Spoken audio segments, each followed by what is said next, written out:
I saw and experienced Giant for the first time when I sneaked into its New York premiere at the Roxy Theater. I was 13 years old, but that's another story. And you have to get Marty here to tell that story. It's pretty wild. I became obsessed with the picture, and I've gone back to it so many times over the years, and every time it's yielded more, keeps inspiring me, and has enriched me and pushed me. I love it. At a certain point, we all realized that the film needed a lot of restoration, and as the technology has advanced over the years, there was a lot more work that became possible to do.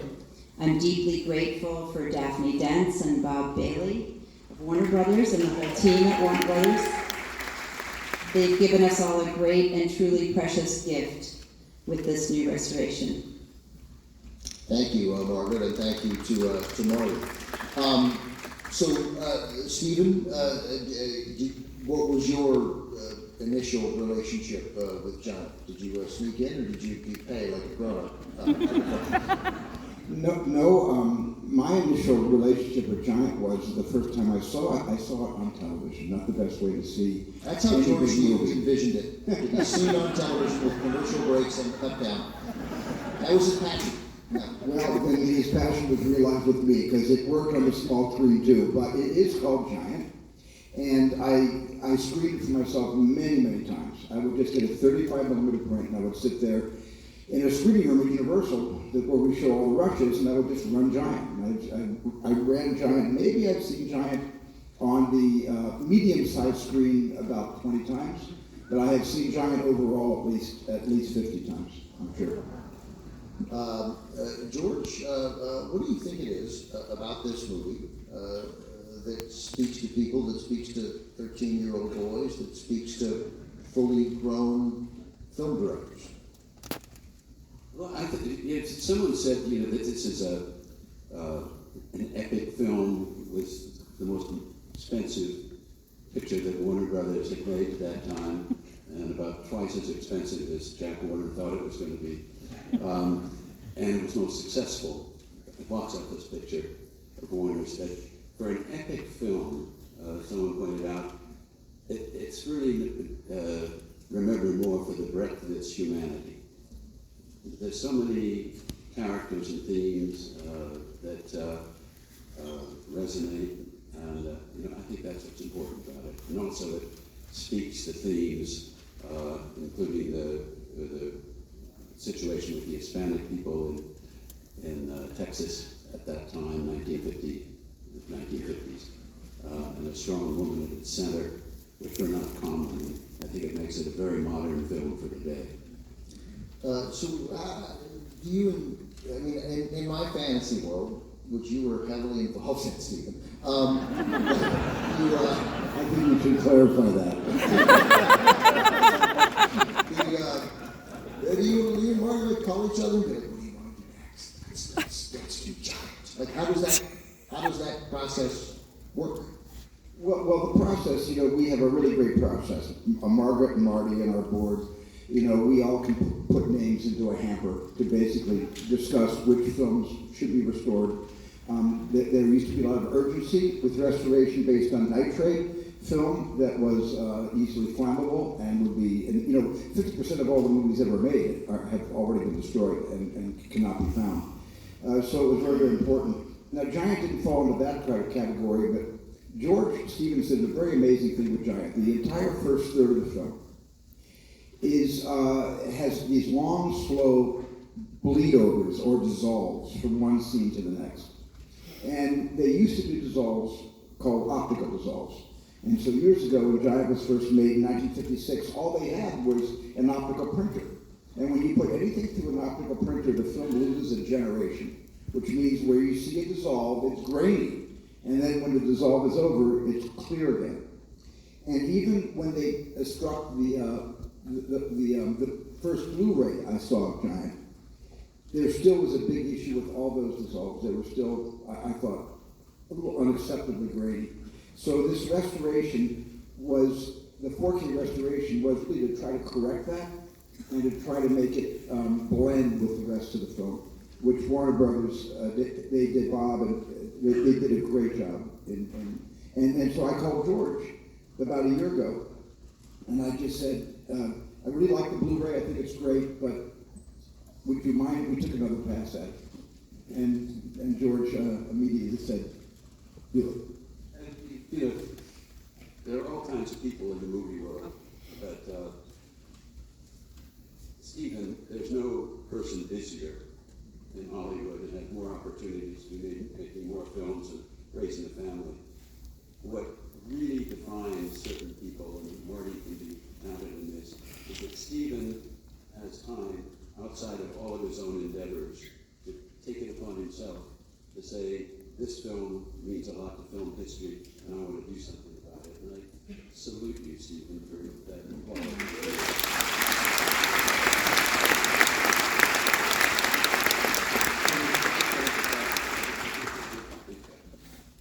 I was here in 1956 in this theater. We all came in, and Rock and Elizabeth and my father had their footprints and handprints put in the cement out there just before the premiere. I want to talk about another occasion with my father that I think speaks to this evening. It involves another film. It was the 1951 Academy Awards. My father came back from 3 years of war, and he made the film Theodore Dreiser's An American Tragedy called A Place in the Sun.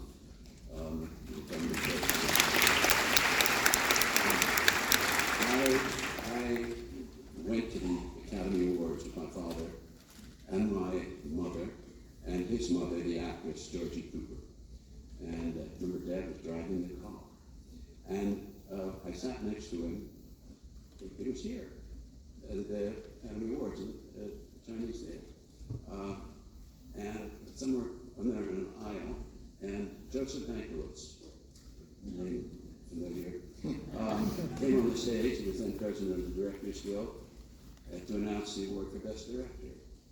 And he said that the nominees are John Huston, Asphalt Jones, an African Queen, Vincent Minnelli, American in Paris, William Wyler, The Desperate Hours, Elia Kazan, A Streetcar Named Desire, and George Stevens, A Place in the Sun. Well, I don't know if the fix was in, but Joe pulled Dad's name out, and the story is driving home that night, and he was driving the car, the Oscar was in the seat between us, and you know, I was like 19 or something, and pretty excited, I guess, and anyway, he looked over, maybe he thought I was too excited, and he looked at me and he said, you know, he said, we'll have a better idea what kind of a film this is in about 25 years. You know, he was speaking to what the Film Foundation is concerned with, the test of time, and that, and so how touched he would be to see that this wonderful crowd is here tonight, 65 years, not 25 years after its making, and you know that he had made a film that stood the test of time.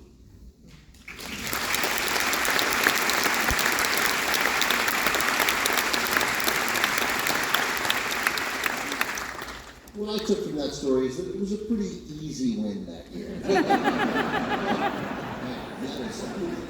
That is some competition. Margaret, let me just, what is it, has the process over the last 32 years, Film Foundation founded in 1990, I take it the process of restoring films, just in general, is much, well, I mean, I don't know why I was presuming I know what I'm talking about. Is it much easier? Is it harder? Is it...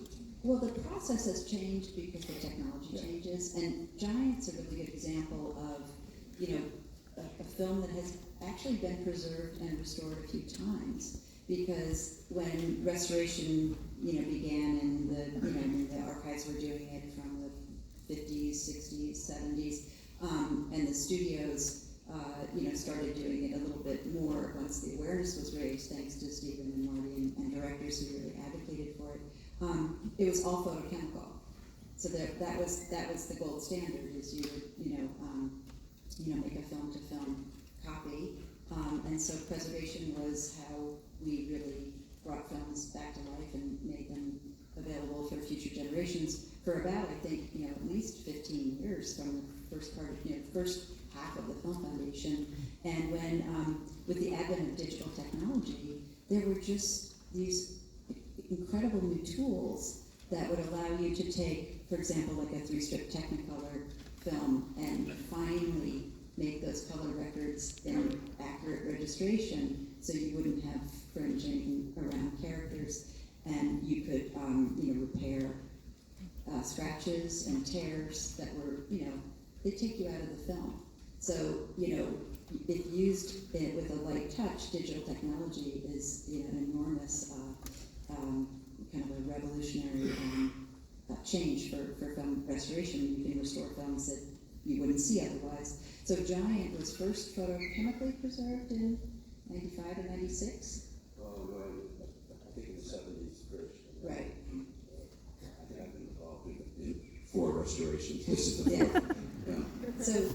Yeah. So I think when we first, started the preservation kind of movement, the idea was let's just restore and preserve everything, right?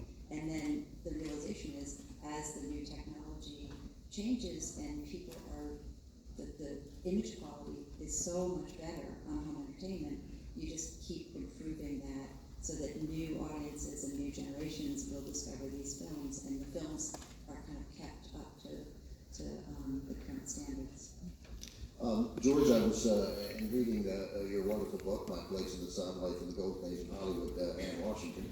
George, by the way, book signing tomorrow at the lobby of the Hollywood Roosevelt at 11 a.m. So, and the book is wonderful, but only if you care about movies.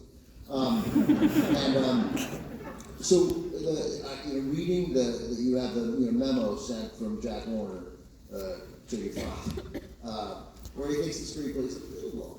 And he's worried that he says in the memo, like, hey, is there any way, maybe if you, it's great, it's wonderful, but maybe you get it down from, this is like 2 hours and 20 minutes, maybe you can get it down to 2 hours. Right? And your dad has a very pleasant reply. They're so nice to each other in the memos, right? We ended up with a movie, 1.8 million, ends up 5.4 million, and the screenplay's, 300 and how many pages? I worked with my father and the writers on the screenplay. I got out of the Air Force from Occidental College. I got a commission to go in the Air Force, and the Korean War ended, so I didn't have anything to do. And my father was just starting Giant. He said, "Well, come work with us." So I sat for 7 months with the writers every morning. But we found a typist from Warner Brothers, and we kept widening the margins. Fewer pages.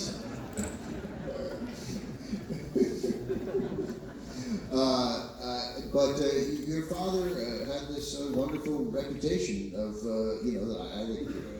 I'm sure irritated the Jack Warners of the world, but he had a vision and he had final cut and believed in all that meant, right? So he didn't seem ever sway it, and he ended up with this, again, epic, but masterpiece. Did he ever? Did he feel? I mean, was there tension? Was there a moment where is your sense of your father was like, you know what, I got to take 30 minutes out of this movie, or Jack Warner's going to bite my head? No, he had a great deal of confidence in this. That it was very hard on the screenplay. It was the only screenplay that he said he really shot. Very few changes. All his other pictures, they were working on the script during production, and he had confidence in it, and it was. He believed it. I know that you came back from, you were in the Air Force, you've been in Florida, you flew back to Los Angeles, you went to dinner at Musso's, at Musso and Frank with your mom and dad, right? And then you go across the street to the Egyptian. What do you see? Yeah. We went to the Egyptian, had dinner. Musso and Frank went across to the Egyptian, and Dad wanted us to see East of Eden. Because there was a kind of scruffy kid that hung around his office at Warner Brothers, and he had a secretary assistant named Leona Heath, and she took such a distaste to this kid in dirty jeans. But we went, and I saw come onto the screen this fellow who moved so cat-like across the screen, and it was James Dean with the scruffy kid. We talked to Richard Burton, Robert Mitchum, and it was really a change in casting to cast a much slighter figure Because Jet, in your father's imagination, this was a big, Yeah. tough, burly Texan, right? But not after seeing James. What's that, and Stephen, you must have had that experience where you have an idea for an actor in your head, right? Even if you're trying to be open, and then someone comes in and changes the idea completely. No, usually for me, I have an idea for an actor in my brain, and they all say no. So you turn down all the time, though. Yeah. When I made Jaws, the first person I wanted to play Quint was Lee Marvin. He said no. Then I went to Sterling Hayden, and he said no. And so finally, David Brown just said, what about Robert Shaw? I just worked with him in The Sting, and that's how that happened. But it happens often. Right. Yeah. So the book is such wonderful detail about so many things, George. So let's the rest of the casting. I mean, the normal process. Audrey Hepburn, right, was the first thought. Yeah, Audrey, I think Audrey turned it down. Yeah. Grace Kelly was considered MGM winner, and there were also Bill Holden and older actors. And Dad had an idea about how films work, and he thought that an audience was more ready to accept or believe a romance among younger people. And so we cast Elizabeth, who was 23, Rock, who was 28, knowing that they were going to have to go play people in their 60s at the end of the film, and Jimmy Dean, who was 23. So it was a very young cast, and a good one. Yeah, it was a good one. It worked out. He made some. He seems to have made the right calls. I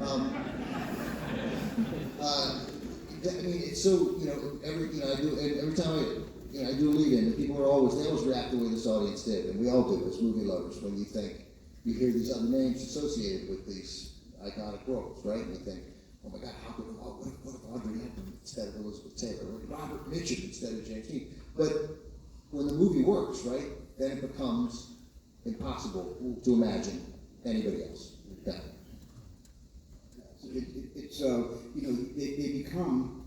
You watch a movie and you see Elizabeth Taylor in this, and you know she's young, and you know later on in the film that they sort of spray her hair a little gray, and as well as Rock, but you suspend your disbelief because you fall passionately in love with this marriage, and this it's interesting. If Bergman hadn't used the title, they could have called George's film Giant Scenes from a Marriage, because these are scenes from a marriage of two very strong-willed and stubborn people who are going to try to live life in their way, and it's great to see them often knock heads. Yeah, that's right. And stick with it despite those enormous differences and that very different outlook, and despite all that stubbornness. So, George, as you mentioned, you were on set in the beginning, or in the process in the beginning in production, working for 7 months with the writing, and then back at the end because the film took so wonderfully long to make. How many days eventually of production? I forget what it added up to, but it was about 80 more than Jack Warner wanted. Right, sure.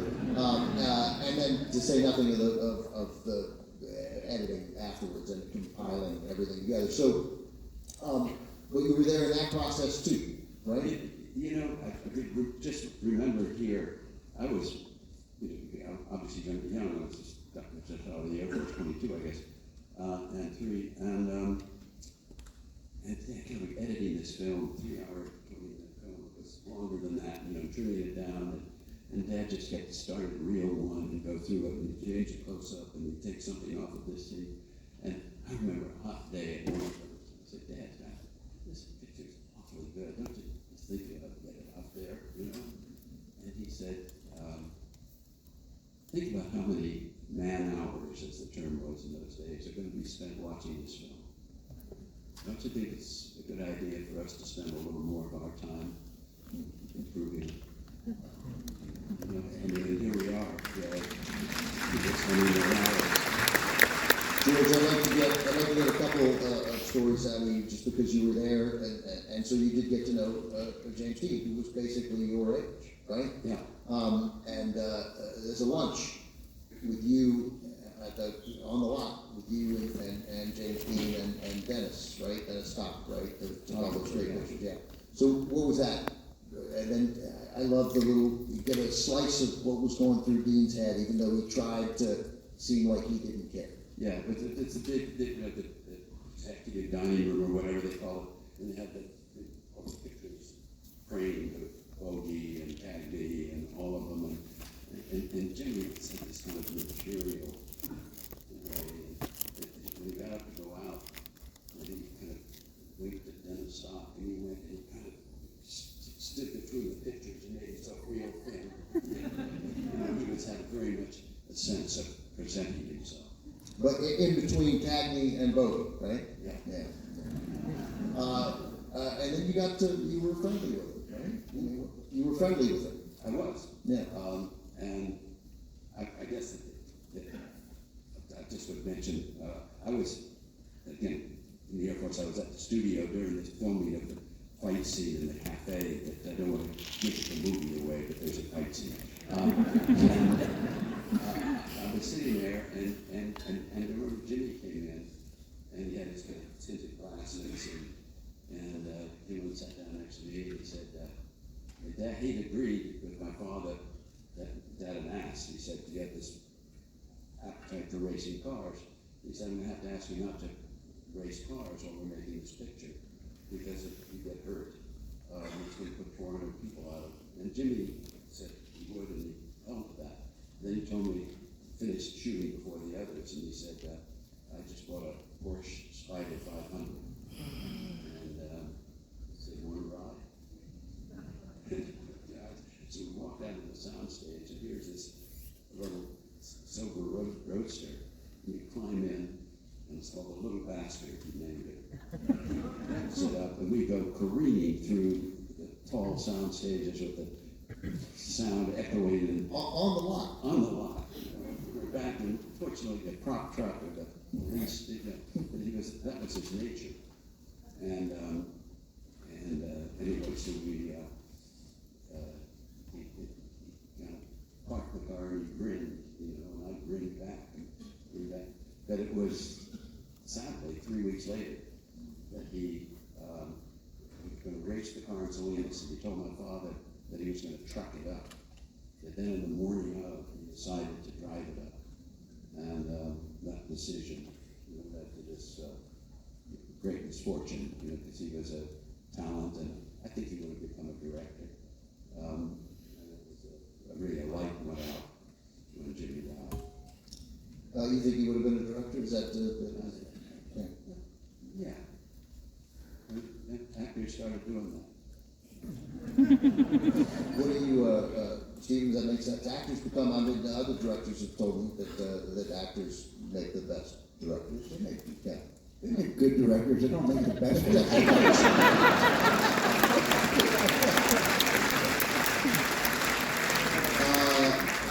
I could talk. Can I ask one question? Yeah, sure, yeah, please. Were you on the set, or I've always wanted to know how Jimmy did that thing with the lariat when they were trying to buy Little Riata.